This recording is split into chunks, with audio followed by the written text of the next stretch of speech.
Ce podcast vous est proposé par Chacom Diff, chargé de communication et diffusion de vos spectacles vivants. Alors bonjour à tous, bienvenue sur Spectacle, je suis Arthur. Aujourd'hui ils accueillent la compagnie Terence et Malik pour leur spectacle La folle histoire de France, où se joue au Théâtre de Paris, tous les jours du 7 au 29 juillet à 11h50. Est-ce exact? Tout est à fait exact. Est-ce que tu peux te présenter pour ceux qui ne te connaissent pas? Alors moi je suis Nicolas Pierre, je suis l'auteur, acteur et producteur du spectacle, je fais tout. T'es multitâche en gros. Petite tâche, exactement. Et est-ce que tu peux raconter en quelques mots le speech de l'histoire, c'est-à-dire Qu'est-ce que La folle histoire de France? La folle histoire de France, c'est un spectacle qui a 10 ans maintenant et qui fait son 6e Avignon. En gros, l'idée, c'est de vous faire vivre le meilleur cours d'histoire de votre vie avec le prof qu'on a tous rêvé d'avoir, accompagné du pire cancre des mondes. Et comment tu as eu l'idée de cette pièce? Eh bien, avec le co-auteur Farhad Kerkeni, à un moment donné, on avait une compagnie qui s'est dissoute. On s'est retrouvés tous les deux. On a hésité chacun à faire un spectacle chacun de notre côté. Puis finalement, comme on s'adorait sur scène, on était comme des frangins dans la vie et sur le plateau. On a décidé de faire un spectacle à deux. Et comme moi, j'étais plutôt quelqu'un d'assez culture générale, j'aimais bien raconter des histoires. Et lui, il était plus dans le relationnel, la blague, etc. On s'est retrouvés à faire un spectacle un peu par hasard sur l'histoire au début. Et puis finalement, on a une copine metteuse en scène qui nous dit mais pour l'instant, ça ressemble à deux gars qui discuteraient dans un parc comme nous on fait là d'histoire, on comprend pas bien pourquoi. Alors Nico, tu devrais faire le prof, Farah, tu devrais faire le cancre, vous mettez ça dans un collège et ça va marcher tout seul. Et c'est le cas. Et pourquoi l'histoire et pas les maths ou les sciences? Comme je disais, c'était un peu un hasard. Au début, on voulait faire le duo, Terence et Malik, qui est le nom de la compagnie, et on voulait faire des sketchs. Bon. Et un des premiers sketchs qu'on a écrit, c'était sur l'histoire, parce qu'à l'époque, il y avait, ça continue d'ailleurs aujourd'hui, toute la question de l'identité française, qu'est-ce que c'est d'être français, connaître son histoire, la Marseillaise, ce genre de trucs. Donc le premier sketch qu'on a écrit, c'était là-dessus, on parlait de 1515, de la Révolution française, et il se trouve que quand on l'a joué sur une scène ouverte, il y a un monsieur qui est venu voir Farhad directement en disant j'adore le duo, c'est super, l'histoire c'est génial, vous avez un spectacle? Farhad a dit oui. Et du coup, on s'est retrouvé à devoir écrire un spectacle entier sur l'histoire parce qu'il l'avait vendu en 3 minutes. D'accord. Et quand tu étais jeune, élève, Oui. c'était une matière qui t'attirait, t'aimais ça? Ou je veux dire, t'étais une personne qui aimait les sciences ou la littérature? Moi, j'ai plutôt un parcours scientifique. J'aime bien la culture générale globalement, mais à l'école, j'étais comme beaucoup d'élèves, quelqu'un qui n'a pas forcément des difficultés, mais qui ne force pas non plus. Il m'est arrivé d'avoir des profs hyper intéressants, mais pas forcément que en histoire. J'ai eu un prof de biologie, par exemple, qui était extraordinaire, qui nous racontait le vivant de manière folle et intéressante. Donc c'est plutôt ce genre de profs-là qui m'ont servi de modèle. Après l'histoire, non, j'étais pas plus passionné d'histoire que d'autres choses. Moi j'aimais beaucoup la science, la science-fiction, par exemple en littérature, ce genre de choses, les univers de fantasy. Et je suis venu vraiment à l'histoire grâce au spectacle. D'accord. Et parmi les sujets que vous abordez dans la pièce, c'est comment ça se passe? C'est des périodes, ou c'est des dates précises? On aborde, alors on ne fait pas une chronologie, c'est pas le Moyen-Âge ou la Renaissance, etc. Là, on avait choisi des dates par rapport à des grands classiques, on va dire, de ce qu'on peut faire à l'école. Donc là, on va aborder Jeanne d'Arc et la guerre de 100 ans, 1515, le régicide d'Henri IV, ce genre de choses. On a choisi au départ des dates qui pouvaient être accessibles à tous et en essayant de les réapprendre aux gens, voire même d'aller plus loin que ce qu'on fait à l'école, trouver des anecdotes un peu drôles, inédites autour de ça. Et pour le coup, on a créé la suite de ça qui s'appelle Battle Royale, où là c'est l'inverse. Comme il y a beaucoup de gens qui nous demandaient si on faisait une chronologie, là pour le coup on fait une vraie période, de la fin de règne de Louis XIV jusqu'à la chute de Napoléon III, pour expliquer la naissance de la démocratie française. Et tout ça en combien de temps, Battle Royale? Battle Royale c'est en 1h15. Et d'ailleurs, là pour l'histoire de France aussi, c'est 1h15 les deux de cours. Et voilà, dans un cas, on pioche certaines dates, certains classiques. Dans l'autre, on traite carrément une période entière. Mais comment t'as réussi à écrire et en même temps adapter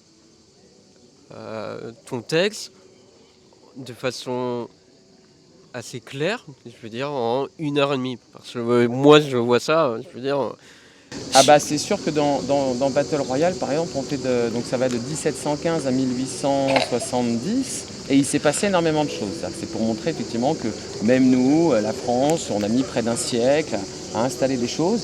Et alors après on ne traite pas tout en profondeur, vous pouvez pas en fait. Même dans la folle histoire d'ailleurs, quand on fait Jeanne d'Arc, en fait au début on a énormément de matière sur tous ces sujets-là, il va falloir faire le tri. Et un tri, on va dire,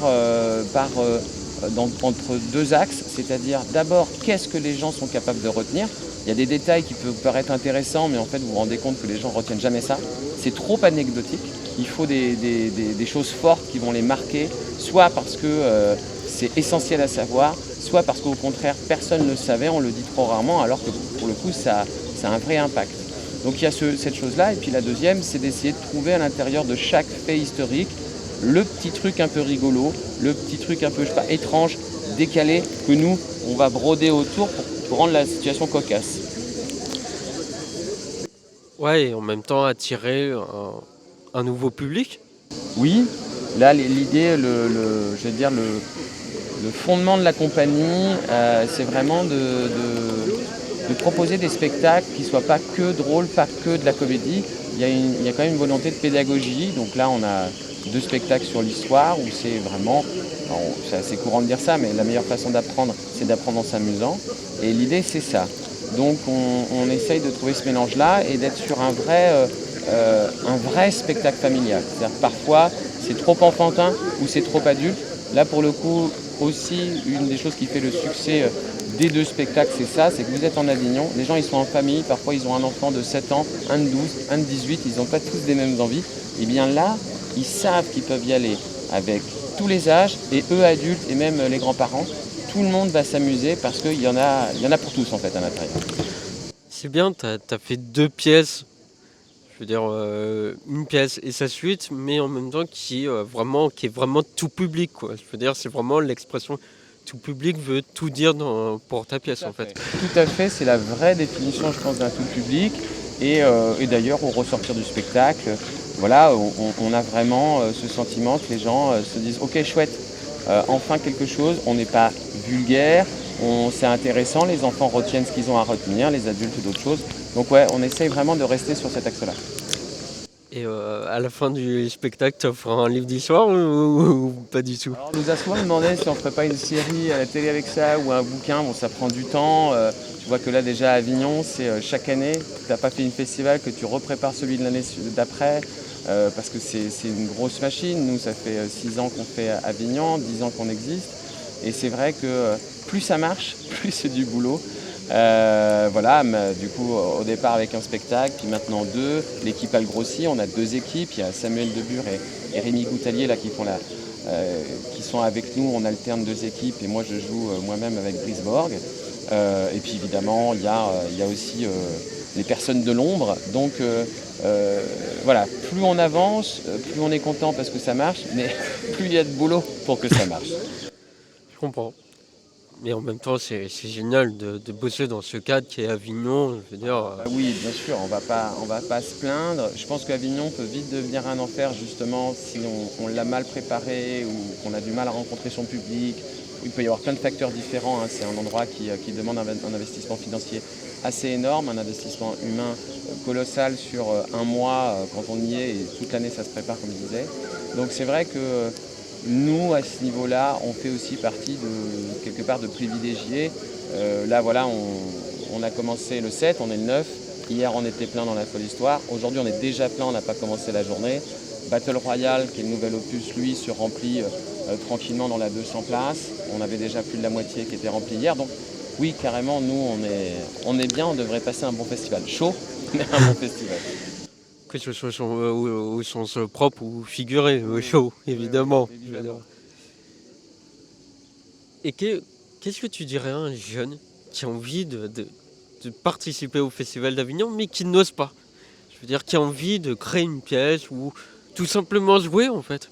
Je pense que c'est évidemment, moi je me souviens il y a 20 ans quand on est à l'école, quand on sort de l'école, on a l'impression quand même, et je pense que c'est le cas, que c'est un peu un passage obligé. Il y a un côté, on aurait quasiment l'impression qu'on devient un professionnel si on vient au festival. On est avec les autres, avec des gens connus ou moins connus, des gens qui sont là depuis des années, qui sont à leur 15e, 20e, 30e festival parfois. Donc c'est vrai que je dirais, c'est quand même un des objectifs à cocher, je trouve, quand on est comédien. Par contre, effectivement, comme je disais, c'est extrêmement casse-gueule. Donc si je devais donner un conseil à un jeune comédien, d'abord il faut venir. Il faut venir en tant que public. Il faut regarder comment ça se passe, interroger, discuter avec des comédiens, comprendre voilà, les trucs à savoir. On pourrait donner les 10 commandements du festival. Comme dans n'importe quelle démarche commerciale, j'ai envie de dire le lieu. C'est-à-dire qu'il faut bien choisir son théâtre, bien choisir son horaire qui correspond au type de spectacle qu'on va faire. Évidemment, on ne fait pas un spectacle pour enfants à 22h, comme on ne fait pas un spectacle dramatique ou du burlesque à 10h du matin.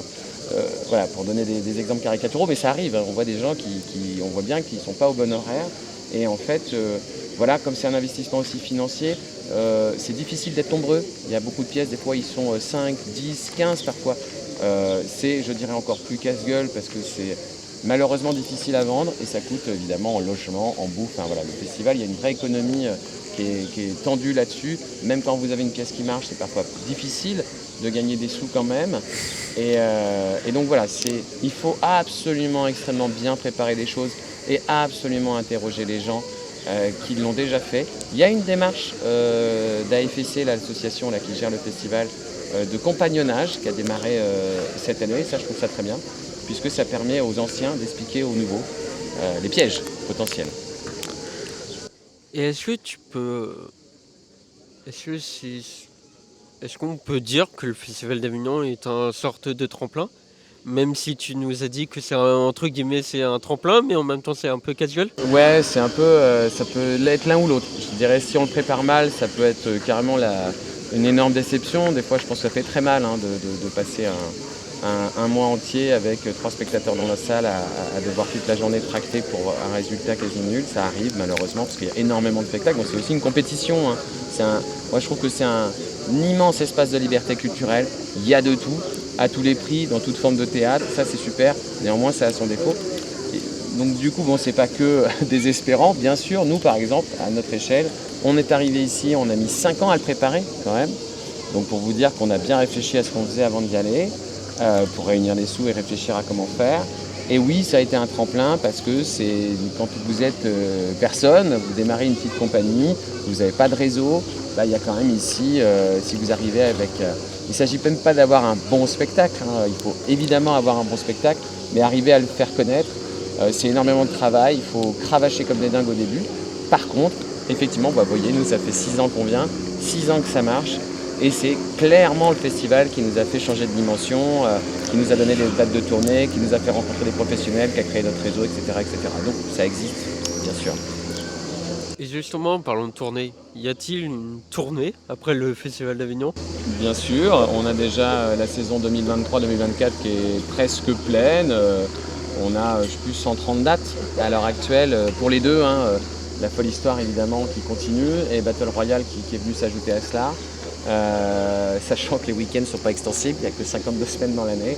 Donc on a un calendrier bien rempli. Évidemment, on est ravis quand on fait ce métier-là, quand on est auteur, metteur en scène, acteur, de vivre de sa passion, de vivre de ce métier-là, c'est vraiment super. Donc oui, et encore une fois, c'est grâce au festival si on fait ça. Et j'ai envie de dire, généralement, c'est pareil. Hein. Là, en arrivant à l'été 2023, vous préparez quasiment l'été 2024 déjà. Tout se prépare un an et demi, voire 2 ans à l'avance en tournée. Donc c'est un flux continu comme ça, il ne faut pas lâcher. Tu m'as dit ça fait 6 ans que tu es au festival. Ouais. Est-ce que tu retrouves toujours la même magie qu'il y a que la première fois que tu l'as fait? Je dirais, il y a toujours, encore une fois, c'est énormément de travail, mais il y a toujours énormément de plaisir parce qu'on voit aussi plein de gens du métier qu'on ne voit jamais toute l'année parce que justement on joue. Alors on a parfois peu l'occasion de sortir, on a aussi des vies privées, des enfants, des familles, etc. Donc c'est vrai qu'il y a un plaisir de ça, déjà retrouver des gens qu'on ne voit que là. Et puis évidemment, son premier festival, c'est très particulier, tu découvres tout. Maintenant, moi, j'ai l'impression d'être un vieux routard, j'ai mes habitudes, j'ai mes techniques, etc. Mais je suis souvent là, comme chaque année, c'est très stressant, très fatigant avant que ça démarre. Et là, en fait, pour nous, ce qui est plus facile, c'est, je disais tout à l'heure, ça démarre, les gens connaissent le spectacle. Là, j'ai pris le bus ce matin, les gens viennent vers moi, en fait. Ils me disent « Waouh, on m'a parlé de la folle histoire, de Battle Royale, on m'a dit que c'était super et tout. » Alors, je suis déjà en train de dire que c'est complet pour la folle histoire, que Battle Royale a du monde. Enfin, encore une fois, nous, on est dans une position de privilégié dans cette filiale, même si on a construit ce privilège et on lâche pas, hein, ça reste du travail tous les jours, tracter tous les jours, parler tous les jours, etc. etc. C'est génial parce que je veux dire aussi la magie du Festival d'Avignon que j'ai vécu en tant que spectateur il y a quelques années, c'est le bouche à oreille en fait. Le bien sûr. secret du Festival d'Avignon, c'est le bouche à oreille. C'est la base, c'est la pierre angulaire du festival, c'est le public. Je trouve que c'est aussi un des grands plaisirs de venir au festival, contrairement à quand on est en tournée. Je dis pas qu'on parle jamais avec les gens en tournée, mais c'est pas pareil. Là, vous avez vraiment des gens que vous croisez toute la journée. Alors évidemment, vous allez vers eux pour les tracter, mais en retour, si votre spectacle fonctionne et que le bouche à oreille, effectivement, c'est le plus important, c'est les gens qui vont vous ramener les gens. Évidemment, le tractage au départ, c'est pour lancer la machine, mais c'est vraiment le verdict, c'est ça. C'est la réputation de votre spectacle auprès du public, le bouche à oreille. À un moment donné, moi j'en suis pas encore là, j'y arriverai peut-être un jour, mais le spectacle idéal, le festival idéal, je dirais plutôt, c'est on n'a plus besoin de tracter les gens, on a juste besoin de passer du temps avec eux et eux ils viennent spontanément parce qu'ils connaissent, ou parfois ils connaissent la qualité de la compagnie, il y a des compagnies qui sont là depuis très longtemps, ils peuvent faire n'importe quel spectacle, évidemment il ne faut pas se tromper quand même, mais les gens leur font confiance, ils les suivent, etc. Et est-ce que ça existe vraiment un festival parfait? Non, en plus il y a toujours des événements. Alors cette année, je pense que ça va être un bon festival malgré les conditions économiques particulières. Mais des fois, vous savez, vous avez la Coupe du Monde. Alors la Coupe du Monde, les gens ne regardent pas les pièces pendant les matchs. Alors si vous êtes programmé à l'horaire d'un match, moi j'ai été programmé à la finale 2018. Bon, j'avais 20 personnes dans la salle, mais Dur. dur. Et du coup, même nous, hein, on est quand même sensible au sport aussi. Nous, on avait demandé au régisseur de nous envoyer un spot bleu quand l'équipe de France marquait, un spot rouge quand c'était les Croates. Et quand vous jouez, en fait, c'est une mauvaise idée, parce que quand vous voyez les spots qui partent, vous dites merde, il y a quoi, 1-0 c'est pour nous, ils égalisent un partout, ça vous perturbe. Bref, mais du coup, il y a ça, donc évidemment, alors, Coupe du Monde, Coupe d'Europe, la canicule, il peut y avoir plein de choses. JO? Les JO l'année prochaine, alors je crois qu'ils vont décaler le festival à cause de ça. Est-ce que ça va avoir une influence sur la fréquentation? Je ne sais pas. Mais en tout cas, même ça dans la préparation, c'est important. Se dire qu'est-ce qui se passe en 2023, pendant l'été et l'année prochaine. Comment choisir? Je vous dis par exemple, la Coupe du Monde, c'est fatal. C'est assez dingue. C'est sûr, mais en même temps, je veux dire, c'est drôle, mais en même temps, c'est dramatique pour les pièces, quoi, et pour les compagnies. Parce que du coup, malgré le fait que tu puisses être un supporter de l'équipe de France, tu te dis bon, si elle va pas trop loin dans la compétition, ils vont moins m'emmerder avec leurs matchs. Les gens, ils peuvent suivre évidemment les matchs de toutes les équipes, mais bon, l'équipe de France, c'est quand même particulier. En même temps, je dis ça, ça reste un très bon souvenir parce que nous, quand on est sorti du spectacle, le match n'était pas fini, on a vécu la liesse et vivre. Voilà, une victoire en Coupe du Monde, déjà n'importe où en France ou dans le monde, ça peut être sympa. Mais quand vous êtes sur le festival où il y a des centaines de milliers de personnes et c'est déjà un esprit de fête, de culture au départ, là, si vous rajoutez en plus la victoire en finale, c'était assez dingue. Ouais, ça regroupe tout, quoi, je veux dire. D'accord. Pour moi, ce sera tout. Je vais rappeler le nom de... Ah, si. Est-ce que tu peux nous donner 3 mots pour qualifier la folle histoire et Battle Royale? 3 mots, je dirais justement savoir, humour et interactivité. Dans les deux, c'est ça. D'accord. Ok. Bon, je te remercie. Du coup, le spectacle s'appelle La folle histoire de France. La suite s'appelle Battle Royale, qui est tout frais. C'est ton bébé en fait. Il a 1 an, on l'a tourné pendant 1 an. On avait promis aux spectateurs qui nous demandaient une suite depuis longtemps de revenir avec cette année en Avignon. On a tenu notre promesse. Donc voilà, on joue à 11h50 la folle histoire et à 15h05 Battle Royale, les deux au Théâtre du Paris. Du 10 au 29 juillet, sauf le mercredi, par la compagnie. Non, nous, c'est Ah. du 7 au 29 juillet, on fait tous les jours. 7 sans relâche parce qu'on a 2 équipes. D'accord. Du coup, excusez-moi, messieurs, dames, c'est du 7 au 29 juillet. Il n'y a pas de pause. Il n'y a pas de pause, on a 2 équipes. D'accord. Ok. Par la compagnie Terence et Malik. Merci Nicolas. Merci Arthur. Toutes les interviews Speed Théâtre sont à retrouver sur www.speedtheatre.fr.